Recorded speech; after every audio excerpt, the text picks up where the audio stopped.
د پخوا زمانې خبره د یو سونار چې د ممبئی اوسیدونکی و لاهور ته راغی. له هغه سره ډېرې قیمتي ډبرې وې. هغه د قیمتي ډبرو کڅوړه خلاصه کړه او ټولو ته یې ښکاره کړ. هغه یو قیمتي غمی له جیب څخه راوایستول او ویې ویل چې دا غمی شب افروز دی، یعنې د شپې برېښنا کوي. کله چې هغه خپل سامان ټول کړ او د تلو په حالت کې و، نو په هغه مجلس کې چې یو غل ناست و، سونار څخه یې وپوښتل صیبه چېرته د تلو اراده لرې؟ سونار ورته وویل چې ممبئی ته روان یم. غله هم ورته وویل چې زه هم هلته روان یم، راځه چې یو ځای سره لاړ شو. سونار پې پوه شو چې د سړي غمي ته نیت خراب شو. هغه دواړه روان شو. ټوله ورځ یې سفر وکړ او ماښام چې کله ویده کېدل نو غله خپل واسکټ وایستول او په دیوال یې راوځړوه. سونار هغه غمی له خپل جیب څخه راوایستول او د غله په واسکټ کې یې واچول. کله چې کله په نیمه شپه راپورته شو، د سونار ټول جیبونه یې وکتل، څه په لاس ورنغلل او بیرته ویده شو.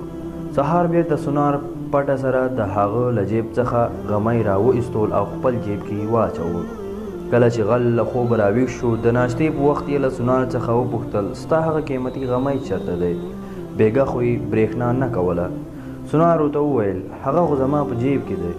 غل حیران شو چې ما خو د ده ټول جیبونه وکتل، په لاس رانغی، خو خیر نن شپه به یې لاس ته کم. سونار بیا هم هغه عمل ورسره وکړ. هلته غل هم ټوله شپه تلاش کول، خو څه په لاس ورنغلو.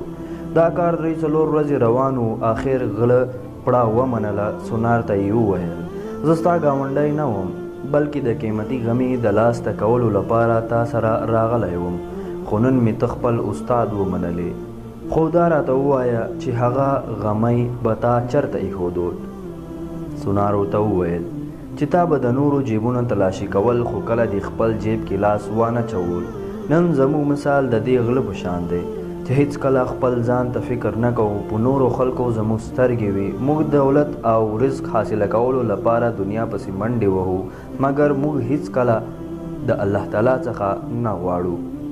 موږ هېر کړی چې د ټولې دنیا جوړولو وال زموږ په زړه کې اوسیږي، او کومې خزانې چې موږ په دنیا کې لټوو هغه خو زموږ په زړه کې دننه دي، مګر هیڅکله د هغوی تلاش کوشش.